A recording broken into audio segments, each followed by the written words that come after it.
Well, friends, very good morning, all of you. I am JP Malik. Today, I will discuss death claims settlement process क्या है account holders मैं आज ये deposit accounts की विषय में बताऊंगा। अगर किसी डिपॉजिट अकाउंट होल्डर्स की whether he as a account of SB account, C account, FD, RD etcetera, तो अगर उसकी अनफॉर्चुनेटली डेथ हो जाए तो पेमेंट का क्या तरीका है, बैंक कैसे पेमेंट करता है, हमें जानना चाहिए। We must be aware about this. तो इसमें देखिए, एक तो ऑपरेटेड सिंगली ज्वाइंटली होता है और ये भी मैंडेट होते हैं आइदर और सर्वाइवर, फॉर्मर और सर्वाइवर, एनीवन और सर्वाइवर, लेटर और सर्वाइवर। तो अभी मैं पहले सिंगली ऑपरेटेड, अगर कोई व्यक्ति सिंगल अकाउंट करता है तो उसके विषय में बताऊंगा। तो उसमें क्या है, देखिए, अगर एक अकाउंट ओपन किया, एक अकाउंट है और इसकी अगर अनफॉर्चुनेटली डेथ हो जाती है तो ये जो इसको पेमेंट जाएगी, अगर नॉमिनेशन है तो नॉमिनी को जो कि हमें हर हालत में नॉमिनेशन कराना चाहिए, क्योंकि नहीं तो फिर काफ़ी documentary as well as money time waste होता है, कोर्ट कचहरी के चक्कर काटने पड़ते हैं। अगर एक का अकाउंट है और ये सिंगली अगर वो ऑपरेटेड है तो बता रहा हूँ, तो अगर इसकी डेथ होती है तो नॉमिनी को पैसा मिल जाएगा। पर नॉमिनी एक ट्रस्टी है, केयर टेकर है, वो मालिक नहीं है, लीगल एयर के प्रति उसका रेस्पॉन्सिबिलिटी बनी रहती है। अगर नॉमिनेशन नहीं है तो अगर नॉमिनेशन नहीं है तो ये लीगल एयर्स, एलआर से लिखते हैं, legal LR mean legal representative, legal hairs को ये पैसा मिलेगा। ये है जब कोई भी अकाउंट होल्डर सिंगली ऑपरेट करता है। अब देखिए, ज्वाइंटली मैं ये बाद में सारा कुछ बताऊंगा, उससे पहले इसको डिस्कस कर लेते हैं। आइदर सर्वाइवर, फॉर्मर और सर्वाइवर, ये सब इसको डिस्कस कर लेते हैं।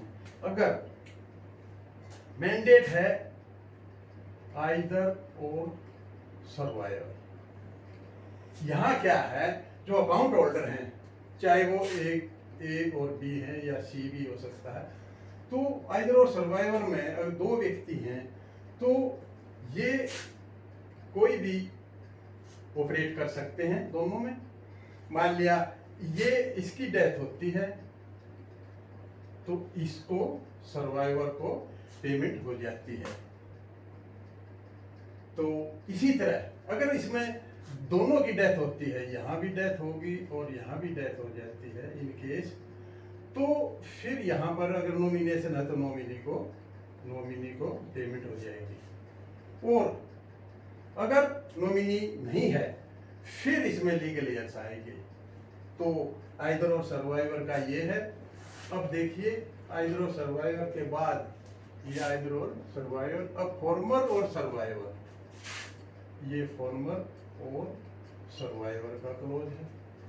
फॉर्मर में ये सारे राइट अपने पास रखना चाहता है जब तक वो अलाइव है, और उसके बाद सर्वाइवर, तो ये ऑपरेट करेगा, इसके जिंदा जी ये सर्वाइवर कुछ नहीं करेगा। इन केस ऑफ डेथ, इसकी अगर डेथ हो जाती है तो इसका पूरा आइडेंटिफिकेशन लेकर के, आईडी प्रूफ वगैरह सब कुछ लेकर के इसको पेमेंट कर दी जाएगी। और अगर दोनों की डेथ हो जाती है, नॉमिनेशन है तो नॉमिनी को कर दी जाएगी, और अगर नॉमिनी नहीं है तो एलार्स को। तो ये सिस्टम है फॉर्मर और सर्वाइवर का। अब आप देखिए, अगर एनीवन और सर्वाइवर, एनी वन और सर्वाइवर, इसमें एनीवन ए बी सी कुछ भी है, दो है या तीन है, अगर ये इसकी डेथ हो जाती है तो ये दोनों एंटाइटल हैं पेमेंट के लिए। और अगर इसकी डेथ हो जाती है और इसकी भी डेथ हो जाए तो सी को पेमेंट हो जाएगी, और सब की डेथ हो जाए तीनों की, और नॉमिनेशन है डेथ डेथ, तो ये नॉमिनी को पेमेंट जाएगी, नॉमिनी को बैंक पेमेंट करेगा, और नॉमिनी नहीं है तो एलार्स, तो ये एक सिस्टम बैंक का है। और अगर लेटर और सर्वाइवर क्लोज है, अब ये देखिए लेटर और सर्वाइवर, इसमें एक ए है, मान लिया बी है, तो किसी की इसकी सपोज डेथ होगी तो ये बाद वाले को इसको पेमेंट हो जाएगी, और अगर दोनों की डेथ हो जाती है और नॉमिनी तो नॉमिनी की, नहीं तो एलार्स की।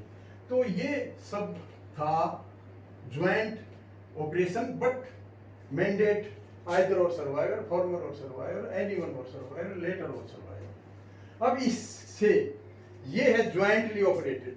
अब मैं ज्वाइंटली ऑपरेशन की बात करूंगा, इससे उसको कंफ्यूज नहीं करना है, क्योंकि ज्वाइंटली ऑपरेशन है, मान लिया ए और बी हैं, ए और बी हैं, और दोनों के सिग्नेचर से दोनों ज्वाइंटली ऑपरेशन करते हैं, या सी भी कह सकते हैं, तो ये सब ज्वाइंटली ऑपरेशन है।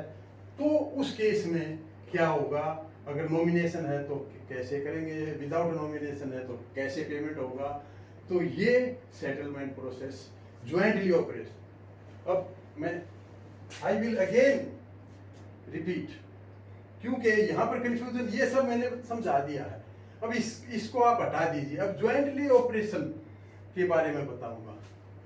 तो देखिए, सबसे पहले डिपॉजिट एसबी और सीए केसेस में क्या करेंगे, ज्वाइंटली ऑपरेशन नॉमिनेशन नहीं है, और death of one or more but not all account holders, तो इसके ए और बी दो व्यक्ति हैं, तो ज्वाइंटली ऑपरेशन करते, दोनों के साइन से विड्रॉ होता है कैश, दोनों ऑपरेशन करते हैं।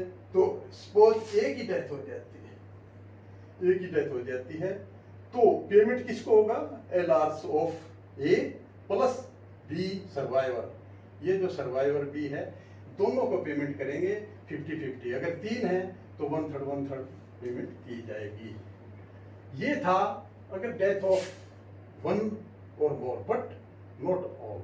यहाँ सी भी तो हो सकता है, अगर सपोज सी है और सी भी सर्वाइवर है, तो इसको भी 1/3, फिर इसको भी 1/3 और इसको भी 1/3 पेमेंट होगी, और ये इसके एलआर प्लस डी प्लस सी जो सर्वाइवर है।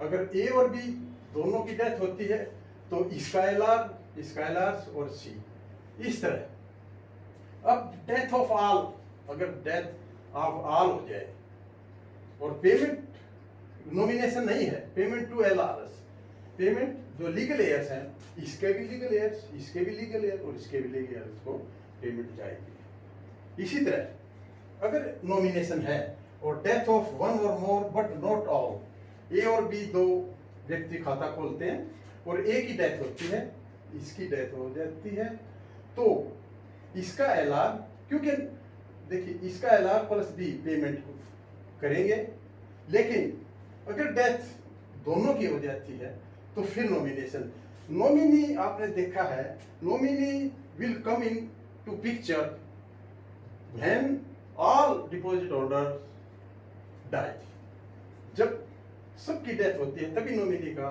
फंक्शन शुरू होगा।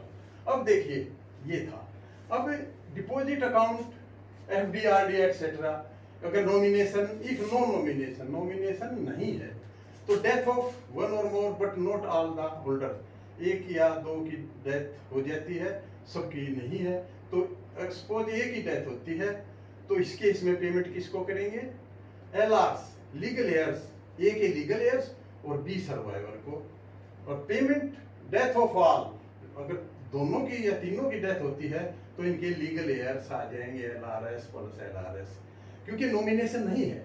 और अब अगर if nomination is there, nomination है, तो death of one or more but not all के केसेस में हम क्या करेंगे, उस केसेस में एक ही अगर डेथ होती है तो पेमेंट एलआरएस प्लस बी, परंतु death of all account holder, सभी अकाउंट होल्डर्स की अगर इन केस डेथ होती है, एक की भी डेथ और बी की भी डेथ, तो payment to nominee. Nominee last में ही आएगा जब अकाउंट होल्डर्स की डेथ हो जाएगी सभी की।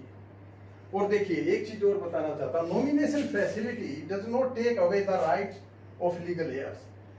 लीगल हेयर्स का राइट्स से वो वंचित नहीं करती है फैसिलिटी। लीगल हेयर का राइट बना रहता है चाहे उसमें नॉमिनेशन है, क्योंकि नॉमिनी एक केयर टेकर है, ट्रस्टी है, कस्टोडियन है, मालिक नहीं है, he is not the owner of the money. तो ये सब जानना है। अब अगर प्रीमेच्योर एफडीआरडी केसेस में क्या करेंगे, और इफ नो नॉमिनेशन, नॉमिनेशन भी नहीं है, प्रीमेच्योर करेंगे, ए और बी का अकाउंट है, death of one or more but not all, A death कर जाता है, बी सर्वाइवर है, तो premature payment on request of इसके एलआरस, इसके लीगल हेयर, ए के लीगल हेयर प्लस बी जो सर्वाइवर है उनकी रिक्वेस्ट से प्रीमेच्योर पेमेंट एफडी की आरडी की हो जाएगी। फिर देखिए डेथ ऑफ ऑल, अगर सभी की डेथ हो गई तो premature payment on request of all, इनके भी एलआरस, ए के भी और बी के भी लीगल हेयर्स की रिक्वेस्ट से प्रीमेच्योर पेमेंट एफडीआरडी की हो सकती है। अब देखिए अगर नॉमिनेशन है तो death of one or more but not all, ये डेथ कर जाता है तो premature payment on request of इसके एलआर रिक्वेस्ट करेंगे, और बी के जो सर्वाइवर है बी वो रिक्वेस्ट करके इसकी प्रीमेच्योर पेमेंट ले सकता है।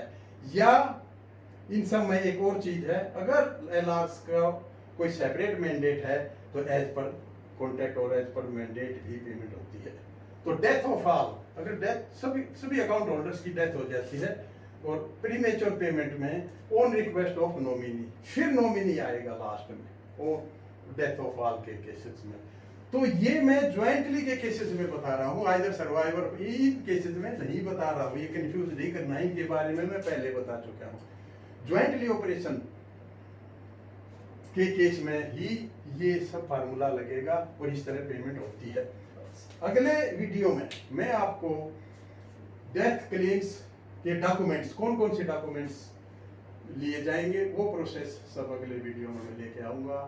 तो आप चैनल को सब्सक्राइब करें, शेयर और लाइक करें ताकि मुझे मोटिवेशन मिले और एक से एक अच्छा वीडियो में आप लोगों को जानकारी के लिए लेके आता रहूँ। Have a nice day, thank you.